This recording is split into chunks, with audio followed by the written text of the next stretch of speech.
নমস্কার। ভালো আছেন তো সবাই? হ্যাঁ হ্যাঁ, আমরা সবাই ভালো আছি। আপনি ভালো আছেন তো? আসুন আসুন স্যার, বসুন। আপনার জন্য তো সকাল থেকে আমরা অপেক্ষা করছি। প্রথমেই আমি আপনাদের কাছে ক্ষমা চেয়ে নিচ্ছি, কারণ আমার আসতে অনেক লেট হয়ে গেছে। আপনারা আমার জন্য অনেকক্ষণ ওয়েট করছেন। কি যে বলেন না স্যার, আপনি আমাদের কাছে ভগবানের মতো। আপনি যদি না থাকতেন তাহলে হয়তো আমরা না খেতে পেয়ে মারা যেতাম। কারোর যদি আপনাদের কোনো অসুবিধা হয়ে থাকে তাহলে আমাকে বলবেন, বলতে কেউ দ্বিধাবোধ করবেন না, কারণ আমি আপনাদের সব সময় পাশে আছি। এই রাকেশ, তোর পাশে দাঁড়িয়ে আছে এই মেয়েটা কে রে? এটা এটা আমার মেয়ে মাহি স্যার। ও, তাহলে এর কথাই বলতি।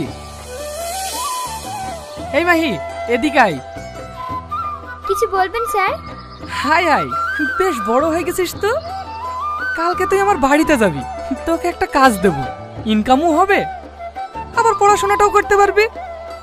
হ্যাঁ হ্যাঁ স্যার, ও অবশ্যই যাবে, আমি ওকে পাঠিয়ে দেব। দেখলি তো যতীন, এমএলএ সাহেব আমাদের গ্রামে আসার সঙ্গে সঙ্গে সেলিমের মেয়ে একটা কাজ পেয়ে গেল। এমন ধরা এমএলএ আর কোথাও দেখতে পাবি বল? তোর মা খুব অসুস্থ, তুই তাড়াতাড়ি বাড়ি আয়। স্যার, আমার মা খুবই অসুস্থ, আমার মাকে এক্ষুনি হসপিটাল নিয়ে যেতে হবে। এই দাঁড়াও। কিছু বলবেন স্যার? এই টাকাটা রাখো, তোমার মার চিকিৎসা করতে কাজে লাগবে। স্যার, আপনি মানুষ না, আপনি আমাদের কাছে দেবতা স্যার। আচ্ছা আচ্ছা, ঠিক আছে, আপনারা সবাই ভালো থাকবেন, আমি এখন আসছি।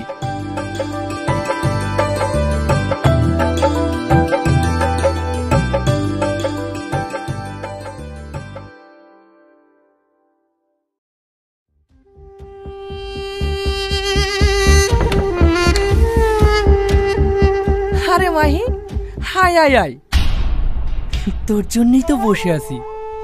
স্যার, আমাকে এখন কি করতে হবে? তেমন কিছু নয়, আমার পাশে বসে আমায় একটু সেবা করবি। এ আপনি কি বলছেন স্যার? স্যার, আমরা তাহলে? তোরা এখন যা। এই সবাই চল। আর হ্যাঁ, তোরা যেন আবার চলে যাস না, যাওয়ার সময় একবার দেখা করে যাবি। ঠিক আছে দাদা।